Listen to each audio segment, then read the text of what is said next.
people why curation is its own strategy, and why in many ways it should be the foundation of what you do online. So that you should be doing you should have your own messaging, you should be writing your own content for sure, but the foundation should be curation for a number of reasons. So the first reason is that like anybody, you know, if you read restaurant critics, restaurant reviews, people share information about things they know very well.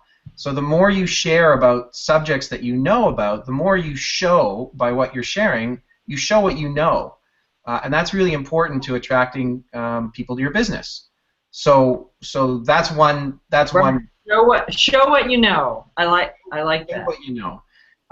The other one we just touched on briefly, which is curation. Sort of finding what you think is the really valuable information out there. Really is an important service when there's just too much information in the world. People are really overwhelmed. I mean, right. You probably feel that way. I feel that way, and I'm in this business.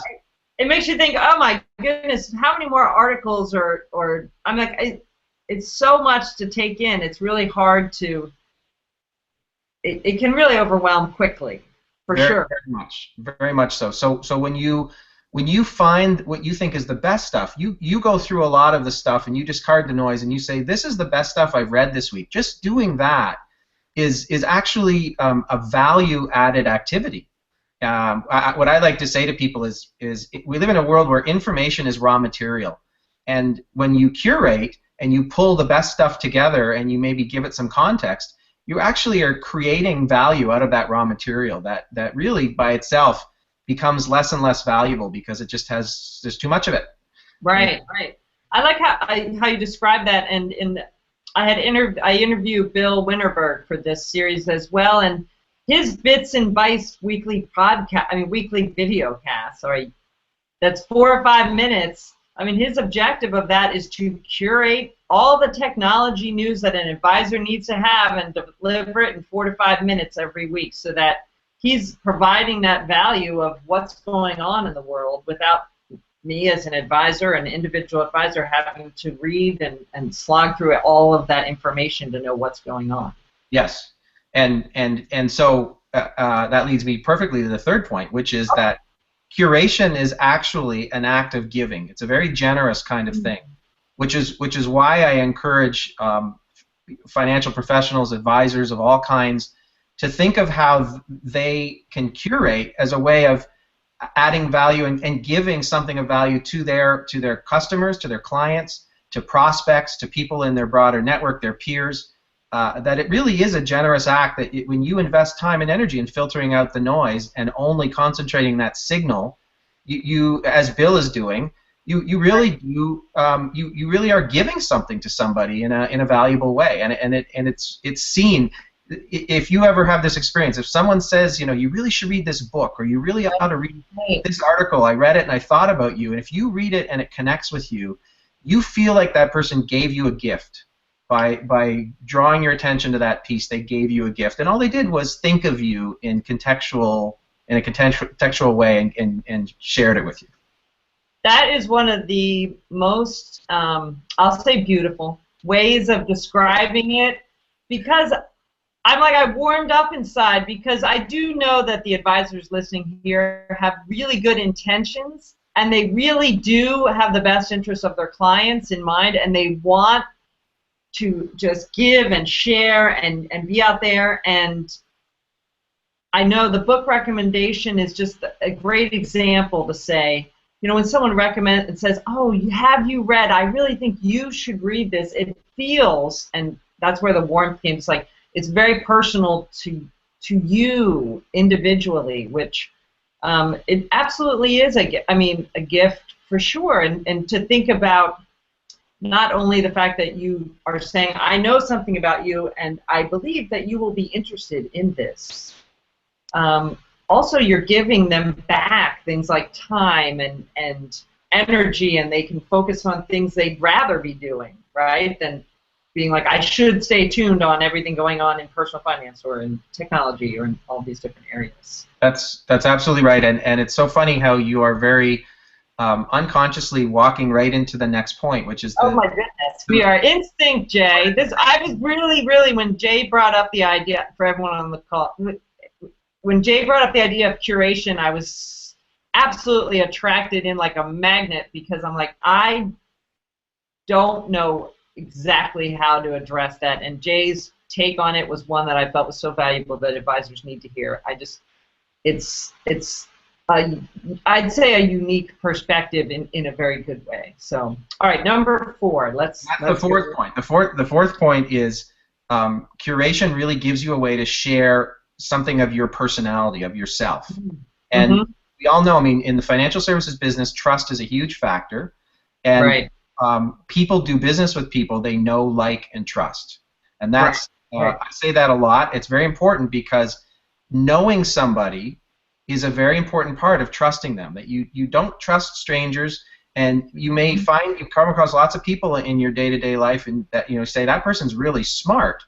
But if you have 2 really smart people that you have to choose between dealing with and doing business with, and one of them you know better, and you know what really makes them, what turns their crank, and you know that their family is really important to them, and you know that they're active in the community and these issues and those issues, and you know that they're really genuinely good people, and you know that, you have a tendency to choose to work with that person. So sharing your personality and letting people know you, and curation is a great way to do that, is very key to the kinds of dynamics in the relationships that we deal with in financial services.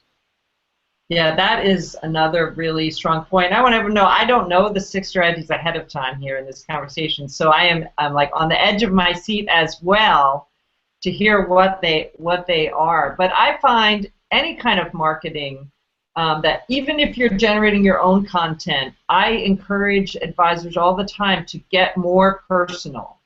Share more about who you are, what's important to you, what do you care about, what are your driving ambitions, and you'll see in my newsletter, I put a picture of my kids in every newsletter I send out to advisors. At some point, maybe they don't want to see that, but a lot of people write in and connect and say, oh, I love seeing what your kids are up to. I like this month with you skiing, or whatever. We're always doing an activity in the world that's not financial, right? So we're out doing something. I'm very conscientiously putting that out there, but also just genuinely wanting to share. Yes. What's important to me, and people connect. I mean, my father had passed away about a year and a half ago, right before last year's summit. And, one of the things that helped me process it was getting, contextualizing that experience through an email that I sent to my list to sort of talk about how we have to disengage and re-engage. And I got more response and connection from that and people sharing their stories back to me than if I talk about, like, how to share, how to create a social media campaign on Twitter. Right. Which, it's just more personal. It doesn't mean you don't have some of everything, but it's like just do it from a genuine place of opening up, much like you would with a financial planning client or advisor client that you've known a long time. You're probably still engaging with them over time because you have opened up in some way. Yeah, and that we're so in sync today, Kristin, because that is in fact the 5th point, which is. It is so true, because when you share valuable information and you're giving value and you're sharing something that's personal to you. I mean, it may be personal knowledge you have about your subject matter expertise as well.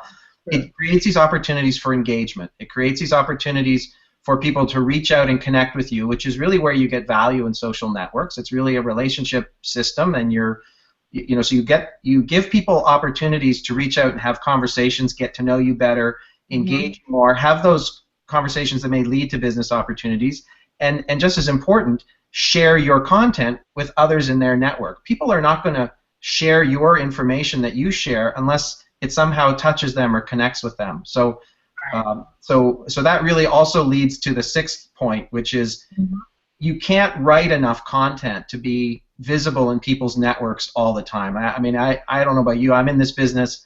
As much as I try to get more than a blog post a week out, and maybe something on LinkedIn once a week, maybe twice a week if I'm really really pushing myself, it is hard to write more frequently than that while you're doing another job.